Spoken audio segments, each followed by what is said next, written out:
Darkcast Network. The light shines brightest on our indie podcasts. Lauren DeMolo vanished without a trace on June 19th. Police called DeMolo's disappearance suspicious. Lauren DeMolo was last seen more than a week ago at her Cape Coral apartment, and police believe she's in danger. Where is Lauren DeMolo? You don't really hear these stories in such a beautiful town. You feel like your whole world is safe. This is a story that needs to be told, because this story needs an ending. Her message said, I don't know what to do. I need to get out of this situation. I need help. Maybe somebody really was after her. And I said, the girl you're supposedly in love with and engaged to has not been home and is missing. And you're not going to be there or go looking for her. I said, I got a big problem with all of this. Unexpected twists and turns fuel a community-wide search to bring Lauren home. But Lauren is still missing, and nobody's talking. I do believe she will be found. I really do believe that justice will be served. A lot of people know exactly what happened. There are so many puzzle pieces here that you can't figure out what happened. Someone is responsible. Someone is complicit. I'm not going to stop until I find out what happened to my daughter. I'm Hillary Wadsworth. And I'm Caitlin Body. Join us as we seek to find out what really happened to Lauren DeMolo. Complicit is now available on Apple Podcasts, Spotify, or wherever you get your podcasts.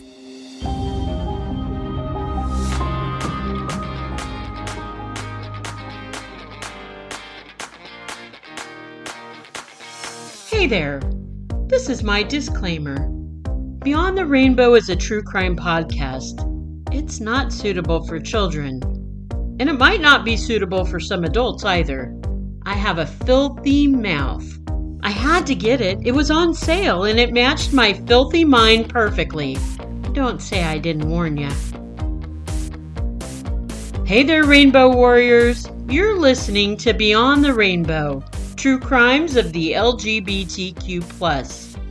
I'm your host, CJ, and co-founder of Darkcast Network, where you can find 20 of the most awesome shows ever. We have a Darkcast website, and I'll put the link in the show notes. On the website are little introductory videos of each show on the network.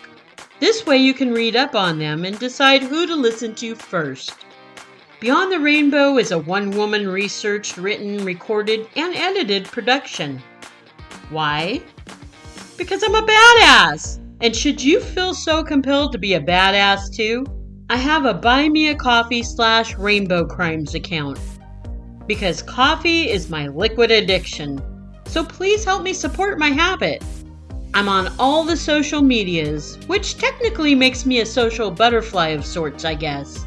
Find me on Facebook at Beyond the Rainbow, and just about everywhere else as Rainbow Crimes.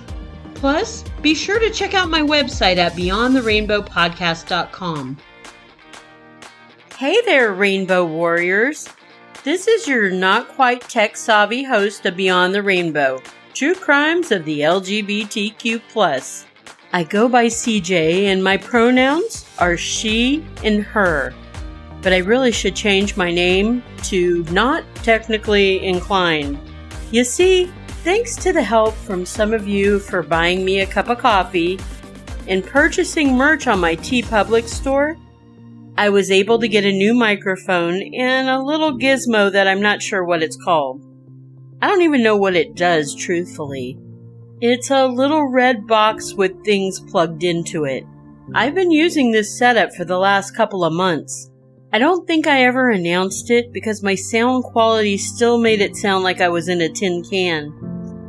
But the reason my name should be Not Technically Inclined is because, I didn't get that I needed to download a driver for the little red box thing. So I played around with it a bit this morning. I watched some YouTube videos, and it told me I needed to download a driver for the gizmo. And I did. And voila! I think my coffee can days might be over. Let me know if you notice a difference. It's March! Happy Women's History Month, everyone! My friend Courtney of a Nefarious Nightmare podcast, who's now part of the Darkcast network of shows, she sent me a link to a show she was on called Bisexual on YouTube. Courtney lives in Texas, and she was on with the host Jolene and another guest. They were talking about Texas's Governor Greg Abbott and how he's been issuing demands of the people that live there. Now, I've honestly always tried to keep my head out of politics. I've always been so bored by it, and I've hated it with a passion. I only started to wake up about politics, I guess, in 2017, when our LGBTQ plus was being attacked by our then President Orange Dude. Since then, I've been paying a little more attention. And right now, all I can do is shake my head. Texas! My Texas! What the ever-loving fuck is your government trying to do there? Reporting parents who encourage or support their possibly trans children? And now parents are living in fear of having their children taken away from them just because they're letting their kids live their truths. This is what the Texas Governor Greg Abbott wants to do. He wants parents of trans children to be reported for child abuse. Greg Abbott, the Republican governor of Texas, has he never heard of gender dysphoria? You know, I might joke around and say, yeah, I get it. I too was born in the wrong body. I was supposed to be born in Angelina Jolie's body, not Melissa McCarthy's. But gender dysphoria is real. And I know I throw around that phrase an awful lot, but I've been reading more and more to better understand it. Gender dysphoria is considered a condition. Factors that influence the development of dysphoria could include genetic influences, hormonal balances or imbalances, and environmental conditions. Studies have shown there's even a possible correlation between trauma and gender dysphoria for some people. And then the Texas governor wants to add even more trauma to trans kids by taking them from their parents. Their parents who love them for who they are. There is something very wrong with this. I've always loved Texas, and I'd even wanted to move there until my fear of snakes told me nope. And now I'm hearing friends who live there say they want to get the fuck out just because the politics there has gotten so bad. But let's talk a little bit more about gender dysphoria. If a child seems to be suffering from symptoms of this condition, they're feeling uncomfortable or distressed within their own body. Or maybe they refuse to wear what societal norms has deemed as boy or girl appropriate clothes. Clothes that match the child's assigned birth gender. Or maybe a child is simply insisting they're the opposite gender from what was assigned to them at birth. This doesn't mean that a parent has to hurry up and get them gender reassignment surgery or even hormone therapy. A loving parent will support their child through their feelings. They'll allow them to be able to express themselves through the toys they play with, right down to the clothes they wear, no matter what gender society has placed on things.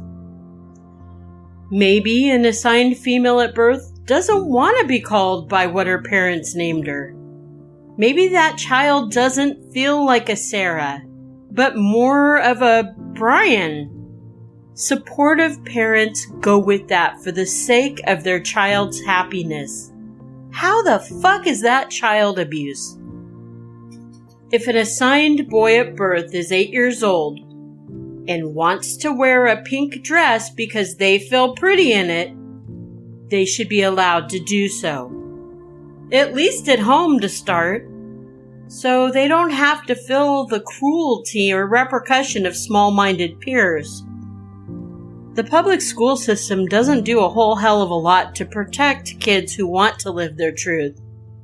And I know I'm veering away a little bit from the subject of gender dysphoria, but please hear me out. Thinking about an 8-year-old who was assigned a boy at birth wanting to wear a pink dress to school because they felt pretty in it, you know that poor kid would probably get bullied and picked on. And it makes me think back to my episode on kids who took their own lives because of trying to live their truth. These kids were being picked on and made to feel less than human. In particular, I was thinking of 9-year-old Jamel Miles of Colorado. He was such a happy kid, especially the summer before starting 4th grade. Jamel figured out he was gay, and he could hardly wait until school started again so he could go and tell his friends. Jamel told his mom, and his mom was supportive and told him, "Okay, I love you no matter who you are because you're my son." When school started again, Jamel went and told his classmates he was gay, only to be tormented and ridiculed for living his truth the best he knew how. Jamel took his own life not long after coming out at school. Kids are cruel because they learn to be from their peers and adults in their lives. Had the children been accepting of Jamel, he most likely would still be here today with his mom and his 2 sisters who loved him very much. If children were taught by everyone, the clothes you wear doesn't make the person you are. If you were assigned male at birth and you feel pretty in that yellow sundress, fucking wear it. If you were assigned female at birth and you want to play with plastic army men and footballs, go for it. All of our kids would be able to discover their self-identity the way they're supposed to, without being picked on, without being bullied, without a government trying to tell us who we should be. That's how we should be raising our children, all of them, and providing love and support for them no matter what. Children who have gender dysphoria will often grow out of it by puberty. This is what statistics tell us. Surprisingly, treating possible trans children with a puberty blocker has come into its own to prolong a child's, childhood. Some parents are opting to do this with their possibly trans children. I've done a little bit of research on this because I find it very fascinating, and I'm not sure if I'm understanding all about puberty blockers correctly. If I'm not, please educate me. I need to know more about this.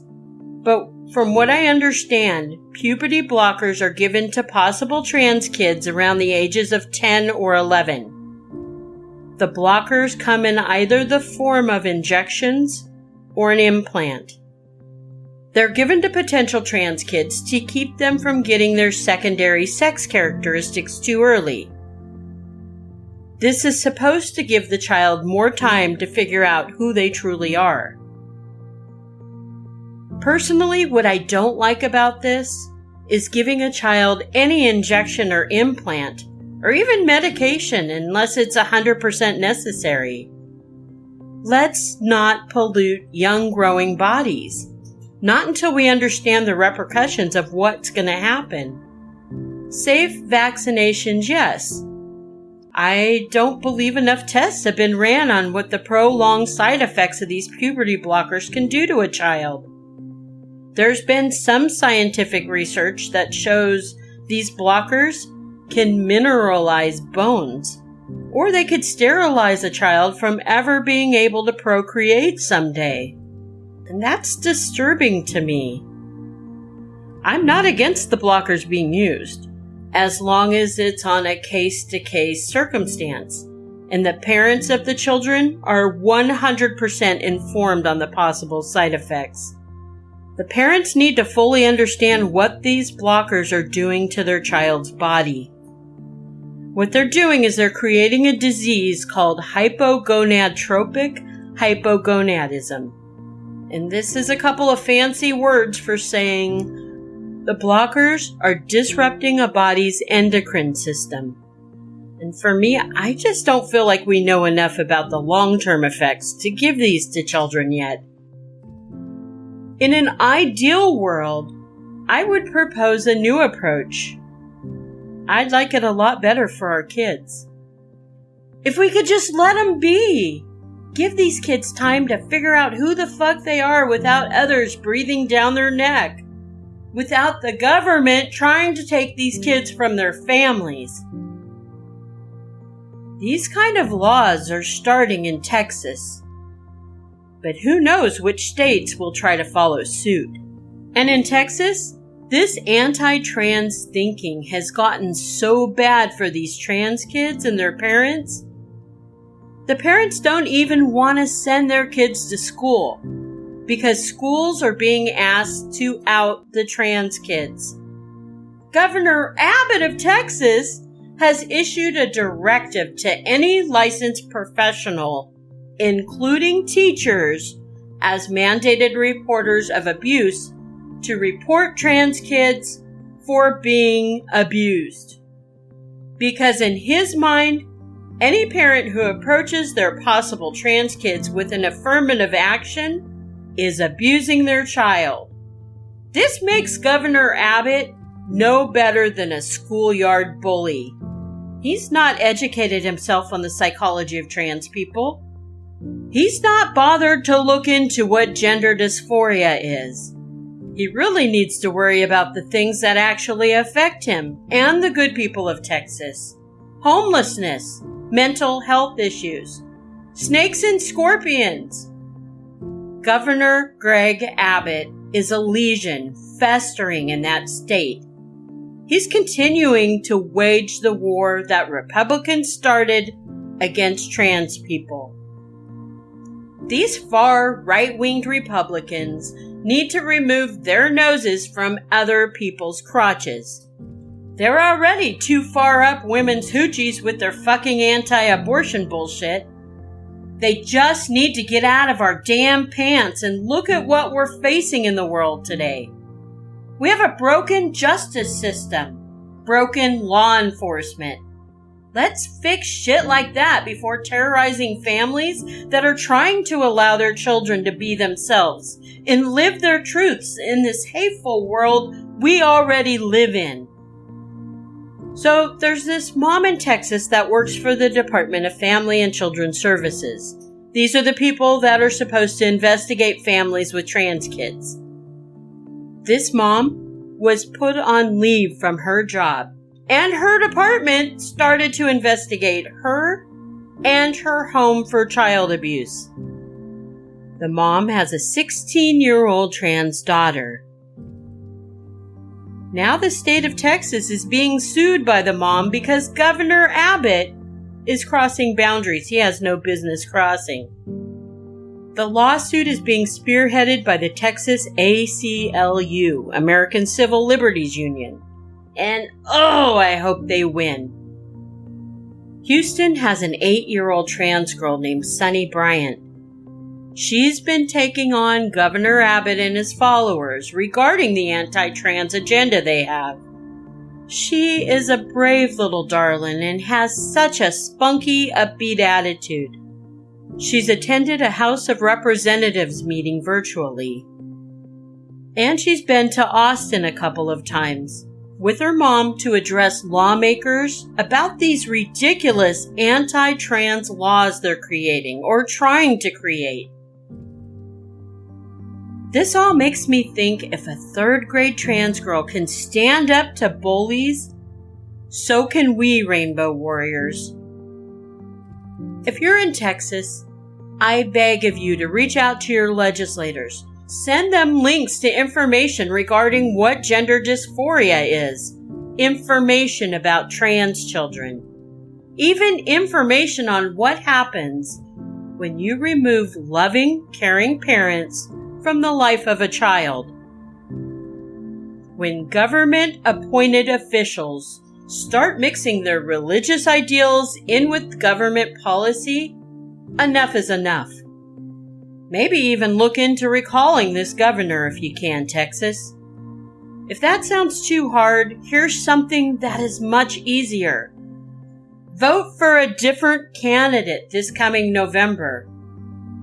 Don't let Abbott serve your beautiful state any longer, because he is truly not serving you well. He is militantly telling you how to raise your children, and that your body is not your own, but his. His to make rules that serve him and his political party. I have high hopes for Texas. This right-winged hate bullshit, it can be overcome. And you can make Texas as wonderful a state as I believe it is. Instead of leaving, kick the turds out. They are the bullies, and they have no business making rules over your body or that of your family. Texas is your home. Don't let narrow-minded cavemen take over your home. And most importantly, my Texas friends, all my Rainbow Warrior friends, find and create the community you want to live in. Don't be bullied by lawmakers. Keeping in the trans theme that I've started with and ranted about the whole first part of this episode, I have a case that took place just several weeks ago in Lubbock, Texas. And surprise! Lubbock, Texas police are saying one of their latest crimes involving a trans woman is not a hate crime. 21-year-old Latina trans woman Cypress Ramos was found deceased the morning of February 12, 2022. Where, you ask? In a Lubbock, Texas locked storage unit. But this is not a hate crime. Okay. Cypress's body was only discovered because a fire broke out at a storage place, and a neighbor to the unit called 911 and reported it. Around 11:30 a.m. is when firefighters came to battle the blazing flames. This would have been on the 2700 block of North Frankfort Avenue. 3 days after Cypress's body was found, Cypress's mother had asked a friend of hers to drive her to where her daughter's body had been located. On their way back home around 1 a.m. in the morning, a vehicle pulled in front of the car Cypress's mom rode in. It slammed on its brakes, causing the car Cypress's mom was in to brake also. The two vehicles were on the highway and they both gathered up speed again. Then the other car came up alongside Cypress's mom. She was in the front passenger seat. An unknown person in the other car pointed a pistol out of the car window and fired at Cypress's mom. Thankfully, the shooter missed, and Cypress's mom and her friend were able to pull safely off the highway, and they pulled into a restaurant parking lot to call police. Maybe the Lubbock police feel this wasn't a transphobic hate crime because of the attack on Cypress's mom. Maybe they think it's some kind of vendetta against Cypress's family. I don't know. I seriously think they need to revisit the notion of Cypress's murder being a hate crime. The medical examiner said that Cypress had died from the impact of a hard object into her head. Lubbock police arrested the man who leased the storage unit, 32-year-old Alan Montemare. From pictures, Alan is kind of a chunky, hillbilly-looking dude. He may even live in the basement of his grandma's house. But Alan denied being at the storage facility when the fire occurred. That is, until police showed him they had a surveillance video of the time in question. That's when Alan's story changed, because Alan couldn't deny he was the doofus on camera. The footage shows Alan and another person pulling up to a storage unit in a pickup truck. Both Alan and the other person, presumed to be Cypress, got out of the truck, shut their doors, and walked into the storage unit. About an hour and a half later, only Alan is seen leaving. He padlocks the unit behind him, gets into his truck, and he leaves. When police ask him what happened, Alan shrugs his shoulder and says, "Isn't it apparent?" "Apparent? If you want me to tell you what's apparent, Alan, I'd say you spent an hour and a half with a beautiful young trans woman. In that time, who knows what you did sexually with her or to her, and then you bashed her head in and lit the storage unit on fire. Is that what's apparent? He's not the brightest criminal, is he?" As police collected Alan's clothing and swabbed some blood that was on his leg, Alan told the police during the time in the storage unit, he went to go use the bathroom. And when he came out, Cypress had started a fire, and then she attacked him with a baseball bat.